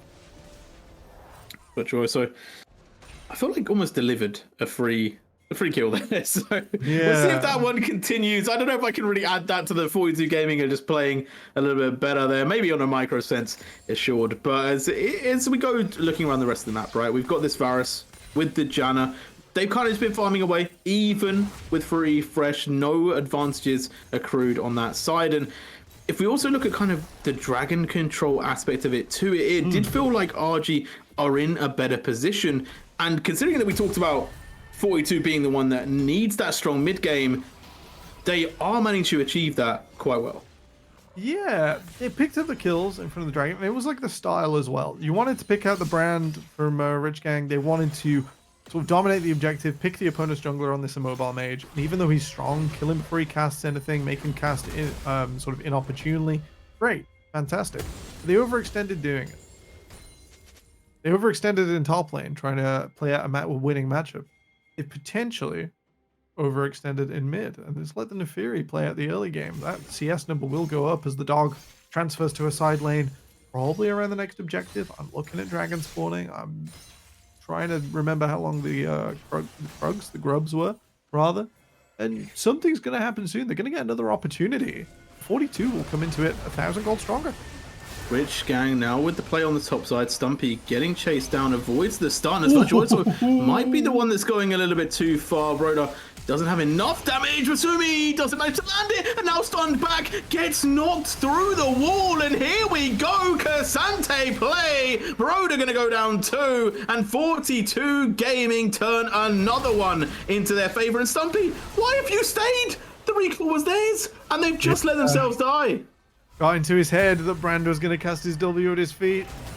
And Lagia had no idea. But never mind, Stumpy in his own head. And his nerves, once again, they go for a deep pick. They try and use the length, the range the Azir can go to upset opponents. And it looks like I criticized 42 in draft for maybe having a bit of a panic around the theme their opponents were going for. But in game, they're ice cold right now, unfazed by Rich Gang's oppression in the early game, looking comfortable as they go forwards into the mid. Yeah, even in the bot lane, just showing exactly that, right? Free Fresh wants to go for the trade, and Chrissy just says, yeah, I'm down. Like, Okay. let's fight. Like, let's go for it. And now onto the dragon. This should be an easy take, right? 42, they have the control. They have the gold lead. 3k up already. They're down 1 dragon, but that's the only thing they're missing out on. And Grubs, it's going to come up soon, right? They should be able to go claim that second round. And if they can get 6, well, I'm starting to worry about Rich Gang. Yeah, Lagia got his Leandries in, does plenty of damage. Is going to look to capitalize by trying to cast his ultimate here on the bot side. Does mean they're delaying those grubs and could potentially hand that back over to Rich Gang. A little bit of an overstay there. Ooh. Might find a bit of an odd gameplay situation. Here comes the pack. They are surging forward. The Hounds pursue, and Broda is just losing HP. Influentic looking for the kill. Look at the dogs bark. They're starting to bite, and there goes the Kha'Zix. Nice moves from Influentic, playing right at the edge of the champion. Just takes down Broda under the tower. His teammates come to support him and push Rich Gang back. Even though Rich Gang looked like they tried to find the flank, rather, Broda in behind the blue buff. It's too much. It's too egotistical. And with that, they'll hand over another objective. They've got that mounted dragon from themselves. But that's 6 Kevins. It's Ed, and Eddie. And the second set over to 42 Gaming. The buff is so real as well. Like, when they're looking to push these towers, it's going to be such an easy take for them. Having those minions as Lagia could be in trouble here. Did use their spells and now getting surged on, and Sumi once again 0 for 3 with the Emperor's Divide. I'm more worried about that 0 for 3 than his potential KDA real soon. That's a real unfortunate situation for the Azir to be in. I didn't catch there whether that was just not quite cast at the right angle or whether Sumi just didn't quite make it, trying to force this through. It was a really good flash from Lagia, to be honest. Yeah. if I'm Sumi right now, I'm still good. You still got to keep going for these plays. Maybe with your teammates at sort of the initiation of the play rather than there where Broder had fallen away, maybe to try and give a false sense of security. Start casting things at 90 degrees. The flip doesn't matter. You've got to hold Lagia still long enough for your assassins to get in. Ooh. Oh man, 42 are feeling it right now. They're feeling it. Nice dodge. Very nice and pretty fresh there. Arcane shifts their way out. What could have been a very, very dangerous grab, but it's not going to be so. And Chains of Corruption just going to go slightly wide. Yeah, like that pop ultimate under the tap. So good. Just pushing Rich Gang back, just playing with the confidence 42 need. Look at the Void Look at Mites. that tower damage. Like, look at the little guys. They know what they want. They know what they need. That initial spawn does put a bit of a cooldown timer on, so you tend to only get one set per tower take. But another half plate added as bonus before They're back. They're back again. Look at them charging forward. Should They be want another that set tower. as They're they come to hungry. this tower. Yeah, Broder's going to be here. This is a bit of a big 3v3 for the Kazakhs. No single target to pick Bazir out. as well. They are starting to this is move more down. like they 4 will be members spotted. for Rich Gang. Nature's And Advance, they're going to start to push them ultimate. off. Lagia, the only one really getting caught here, but does have the ultimate. We're going to expect the Pyroclasm to come down. There's the damage. They've already taken out one. Sumi finally gets a flip, but is it enough? The team are having to run. Influentic is on the charge. Virtuoso joining to take through another, and Stumpy trying to reclaim some semblance of a kill, but it is not enough. They're being chased down. They're knocked back, and they are going to be split with no chance of getting back together. Despite the re-engage, despite the revenge from Rich Gang, 42 looking confident, looking like they're ready to smack with the wallets. Influentic did have that dog in him straight into Rich Gang's fleeing hide. 42 looking strong right now. That on-hit Varus shredding through Stumpy. It's enough. They have the lead. They are in control, Jariel. And to look back at it, you could be like, okay, well, Sumi and Free Fresh didn't die, but they also aren't doing enough damage, right? Yes, there were a couple of members that were low from 42, but there were also a couple that weren't. They were still ready to go. They were still ready to fight. And it's a bit of a prospect where 15 minutes in, we talked about the mid game had to go 42's way. They've got it. They've secured it. They're almost 5k in the lead at the moment. It's enough to tangibly call controlling lead. I do want to see Influentic go to sides. Maybe he's just holding on for one more rotation or not to get picked out by Broder here. The Kazakhs is nearby. Ooh, Greg finally getting that Twisted Advance. Greg's in a bit of trouble here. Is going to be taken down, but what can the team get back? Sumi is going to be pounced upon, but Influentic forced back away. Stumpy with a great timing to save their mid laner as Virtuoso. You're strong, but I don't know if you're 1v5 strong. Or maybe I'm speaking a little bit too soon, because Broder is in trouble here, getting pounced on. Goodbye, Virtuoso can just do what he wants. In a 1v4 situation, assassinates the Kazakhs. Interesting. Very, very powerful show. Stumpy gonna try and come back in. Rich Gang not giving up. Oh, play them in, but this time it's a little bit dangerous. The burn damage is there, ticking over. Goodbye to the Zac, and now back comes Virtuoso. Fruity Fresh, the one they target. Goodbye to the ADC, and the support's going to follow in quick suit. The health bars of 42 looking untouched as they take another dragon. 42 Gaming with a show-stopping team fight. They start the dragon, they invite everyone in. Virtuoso rips Broder to shreds before anyone say anything otherwise. In a 4v5 situation, Rexat was already in base, already picking away on a respawn timer. They kill the jungler isolated. Lagia, he's probably fine here. Let's see if he hits the Seer.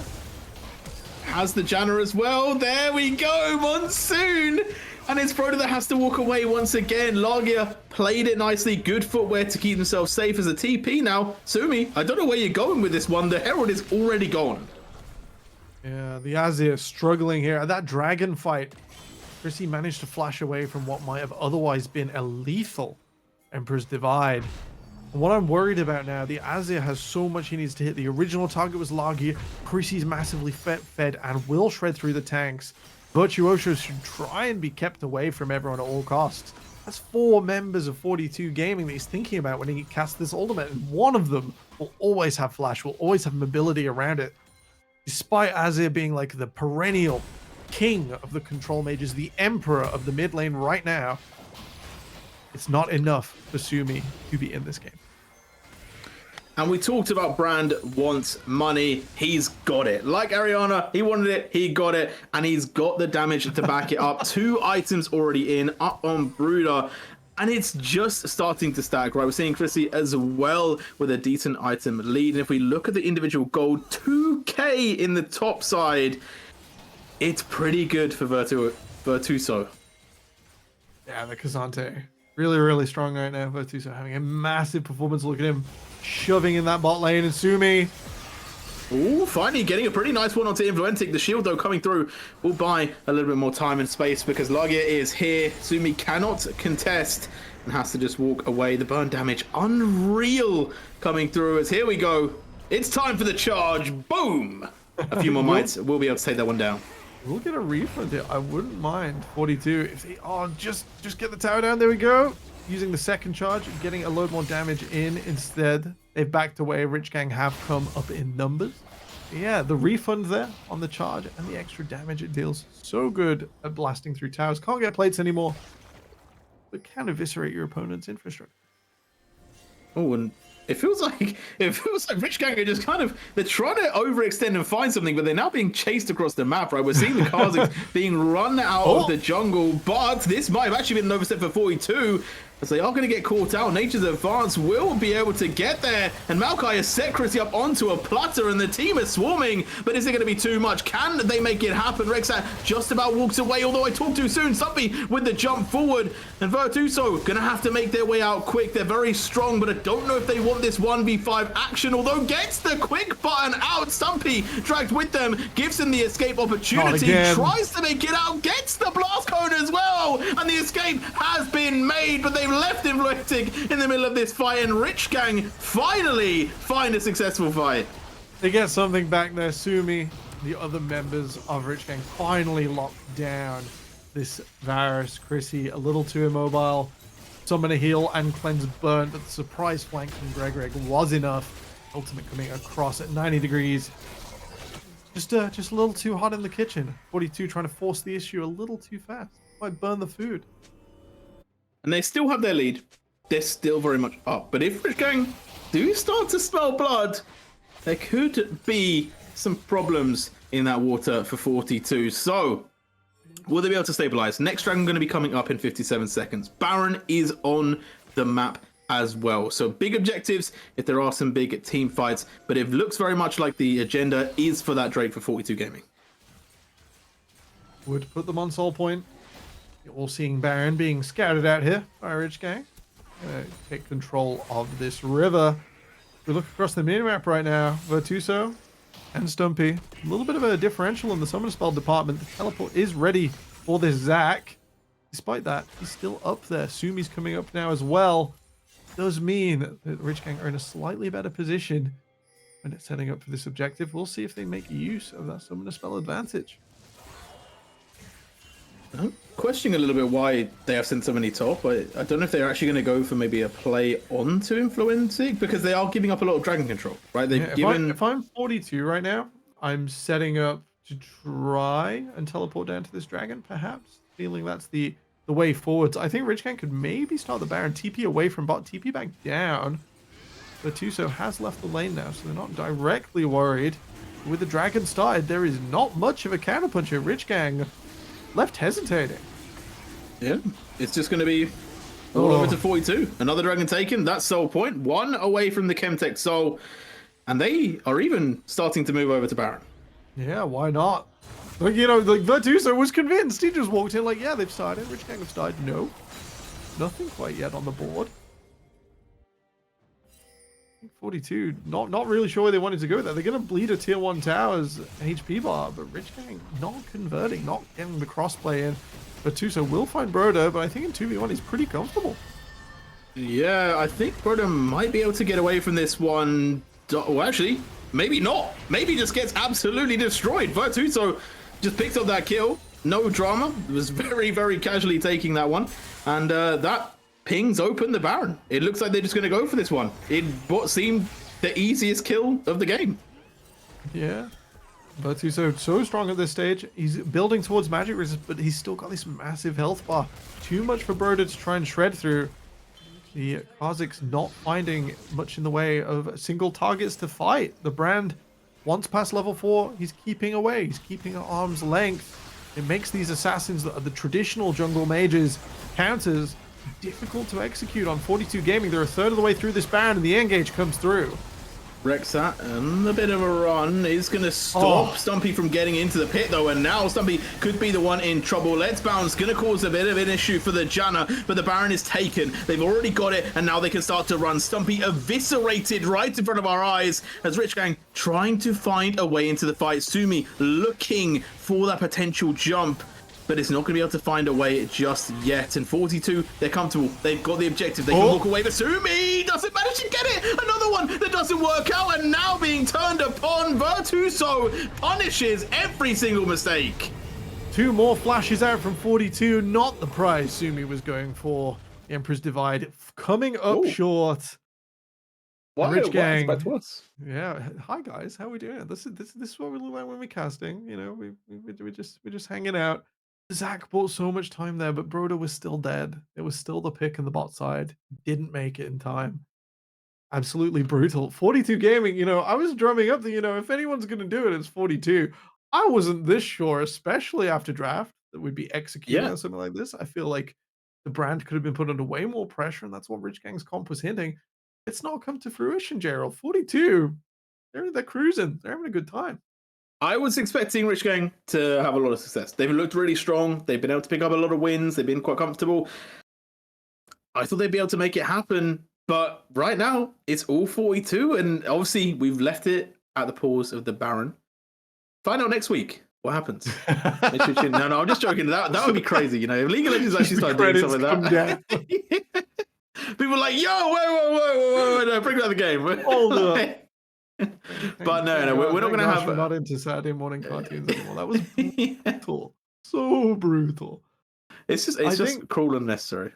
I've just sort of had a thought. We had that metaphor in the sort of team introduction. Rich Gang are hard forced to move. They're playing their game the way they want to. They can make that flexible, but it's heavy. It's hard for the opposing team to move it. I think the counterpoint is when you start moving it, as 42 have done, you've got so much momentum behind you. It's hard to drop the ball. This one's pretty much on the rails. Okay, well, talking about on the rails, we are going to go back into this one. We're not going to leave it too long. And Baron has been taken. We are going to go back. Obviously, the recalls came through. Pings for that bot side. So interested to see how they split this one up, right? Do they go 4-1? Do they go 1-3-1? Right now, actually splitting to have the Janna with Virtuoso. So we'll see how this one does play out. Obviously, Baron buff open now for another like 2.5 minutes, or 2 minutes, I should say. They should be able to start taking some tier 2s and get that gold up. Bit of a quick change. So Rexat moving through the jungle, the source of wards for his team. I want to see Virtuoso up on a minion wave, can always teleport in the nick of time in danger. Influentic being shadowed with some CC to help convert the Nefari's damage. Really great setup. 42, they immediately crack 2 tier 2 towers. That entire ring was up at the start of the Barons. This is already a success. Look at the mites! Look at the mites. Look at the mites! There's so many of them. Like, I forgot about the 6 grubs, and every time it just shocks me at how much they do. The health bars, it's gone. Well, we could be looking at potentially more because the pack has been summoned. They are ready to go. They're going to get a bit of damage.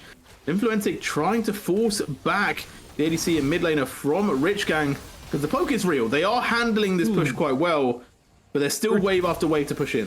For a team with only 1 range carry, I think half an inhibitor off your, what is still your first Baron wave. Gosh, that was fast. Combining up there. It's pretty reasonable. They're going to try and do it again. Will be slightly weaker. They'll try and get the grubs through. Chains of Corruption do land onto Fruity Flesh. However, they are able to cleanse that one now. Trying to step forward. Stumpy with the flash. Will be able to slam in the carries as Greg looking to get backline. But look at their own backline. The Pyroclasm is coming in hot, burning them away from this tower. And that is assured. One tower will be falling here as well as the ADC. Goodbye to Fruity Fresh. It's now Sumi tried to make plays, but Influentic with the shield stays alive. Almost kills off the Azir as well. And the dog is starting to bite. The bark is not all you have to worry about. And they are going to start taking more and more. Now into the mid tier 3. but they might just go all the way. They might look for the final 2. Only 2 towers and a Nexus stand between them and the game. It's 26 minutes, and they are looking to drop them down. Stumpy gonna fall, but we'll be able to survive a little bit longer. But Sumi getting knocked back. The Hounds have called the pack again, but they do get postponed for a little bit longer. Chrissy going down might hold off this push. Rich Gang trying to hold on. Everything is pushing them back, but they are going to be able to survive a little bit longer. And under him, inhib will be taken. It's on the bot side, looking for a potential play, but it's not going to happen. 42 open it up. 1 Nexus tower down, 1 still left. Not sure how much health was left there. Some Void Grubs went in with that last minion wave, so it did take a bunch more damage than we saw on camera. With the Dragon coming up, the sole point for 42 Gaming, they're going to be pretty much stuck in their base. Teleports available for both Influentic and Virtuoso. There is not a red ward right inside the base. Both of these guys can run through mid and try and get something sneaky done if Rich Gang do come to contest. I'm expecting this should be a straightforward Dragon Soul for 42 Gaming. Yeah, I feel like you got to give this one over. Like, I know it's Soul, but it's Chemtech Soul. I don't think it's the worst one to give over. And realistically, if you lose a fight here, you lose the game. So in terms of whether it's worth or not, I feel like not giving this, like just giving this one over for free, it works out. You get the Elder Spawn as well. So if you last 6 more minutes, you might be able to turn the game on its head. Yeah, there's one more flip left in the kitchen. You do love a good survive for Elder angle. It sort of allows you that, like, last fight to say, like, hey, this was the best chance we had. It'll be under that last Nexus Tower is Stumpy. Barely a second alive there. The Blade of the Ruin King from Chrissy. And all of these on-hit items just get the Blight fired through so fast. So much damage onto the higher health target. I feel like this is maybe Zach's worst competitive game of the patch. And I'm not saying that's because Stumpy's piloting it. I think Zach has fallen victim to a little over-eagerness against the Cassante, and the rest of the composition from 42 being so strong against it. Going after that 4-1 push as well. Or sorry, 1-3-1 or 3-1-1. They've kind of done a little bit of a different angle here, but we are going to be getting that mid and bot pushed in, and look at the towers fall. They crumble to the might as Fruity Fresh going to have to step back. Nature's Grasp is going to be used here, but I feel like it's a little bit far away. They are chasing down. They are going to get pretty close, but a beautiful monsoon will keep Chrissy alive. Broda has to step away, and look at Greg just going to fall down. Sumi jumps forward, but gets taken out, and Influentic at the back of the fight has already killed off the ADC. They are falling down. Broda and Stumpy left, but the towers will go. Influentic aggressive once more, howling to the moon, as they should be able to take this one on a splendid night for 42 Gaming. Rich Gang undefeated. No more. 42 Gaming will move to joint first place. 3-1 in NLC Division 2. Not bad showing from 42 there at all. A composition that looked pretty creative. Addressed their needs up against Rich Gang. Denied the engage. Converted into a beautiful win. And we're starting to heat up at the top. I think it's 4 teams now on 3-1. Because we got Fourth Wall, Rich Gang, Garden Gaming, and now 42 Gaming. So it is starting to heat up. The table at the top is getting a bit heavy, and we'll see who is going to start falling off. And we talked about, are Rich Gang going to be ready for Garden Gaming? Or sorry, are Garden Gaming going to be ready for Rich Gang? Well, now the question is, are Rich Gang ready for Garden Gaming? I guess Temporal. It's going to be a difficult question. I think Garden might struggle to convert in quite the same way 42 would. That looked comfortable. That looked prepared. You know, I wasn't sure coming out of draft because you see Indiferi and you think, oh, it's high variance. And if I say that's really good in the setup, or maybe not what I want in the setup, something else is going to happen. I think the Janna was really the way that sort of the Zach was denied, and then the misstep sort of accelerated it and just kept it really, really smooth from 42. It's an impressive performance. Both teams played relatively well tonight. All things considered, with like a crazy game setup, a bit of weirdness. Really impressive to see. With that being said, we're going to go to a short break. When we come back, we're going to get an interview from Virtuoso, the top lane menace that really, really sunk in to the side of Rich Gang.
And we are back, and we are joined by Virtuso. And what a game you had. Like, I gotta ask, all right, Zach's been popping up recently. You played the Cassante into it. Is this a matchup you feel like normally goes like this, or did you just have a blinder? Okay, I'll be honest, yeah. I had no clue he would pick Zach. I have not played this matchup ever, so I was kind of just winging it. I mean, we just wanted to blind the safe top, and we had a lot of AP already, so we just went with Cassante instead of like an Ulia or stuff like that.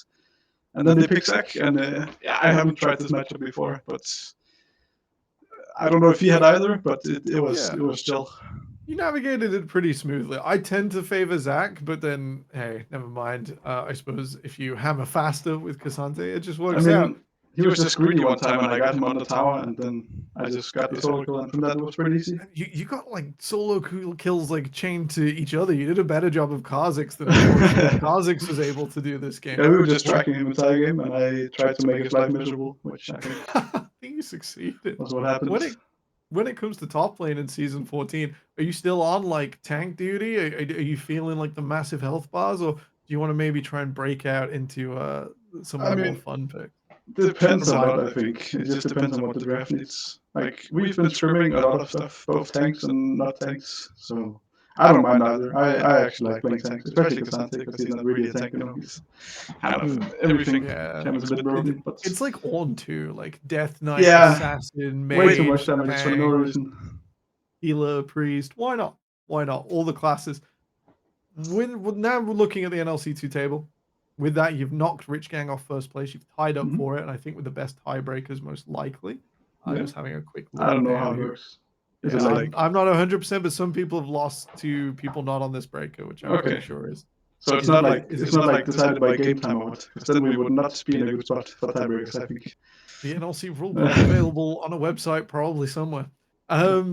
How are you feeling about the rest of the split? You've beat what everyone sort of be the top dogs. Does that feel comfortable? Is there anyone you're watching out for? You're not sure about? Yeah, I mean, we have Warrior coming up soon, I think. So that's going to be an interesting match.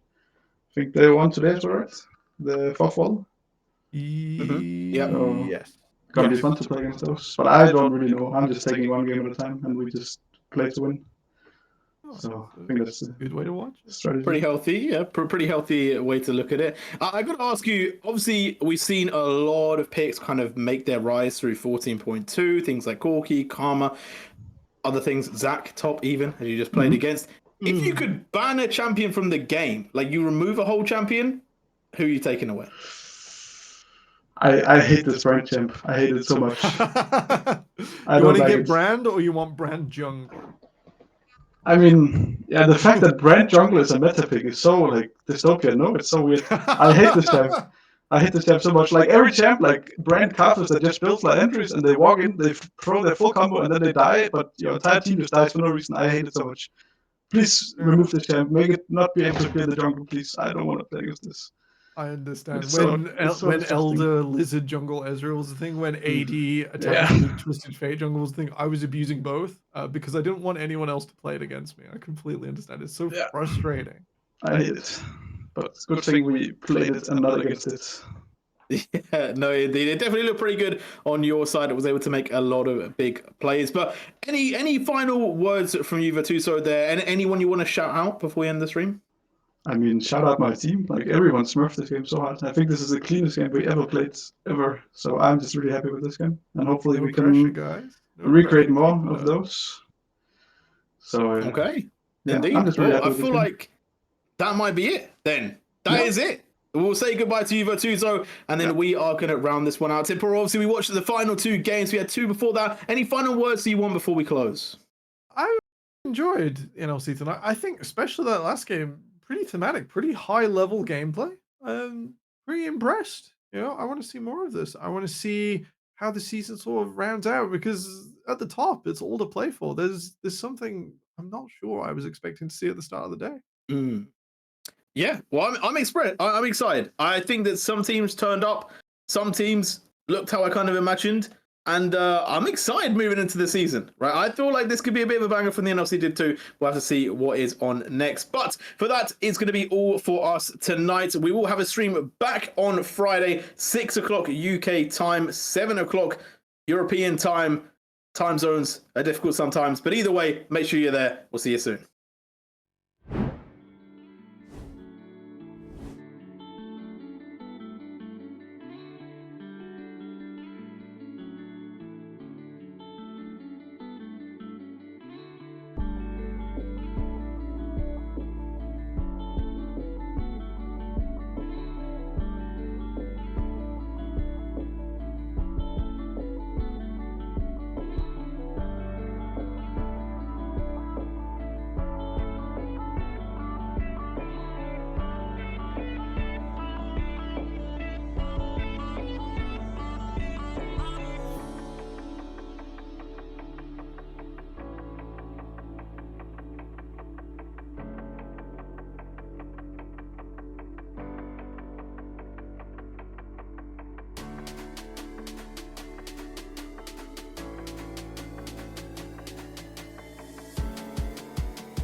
Bye.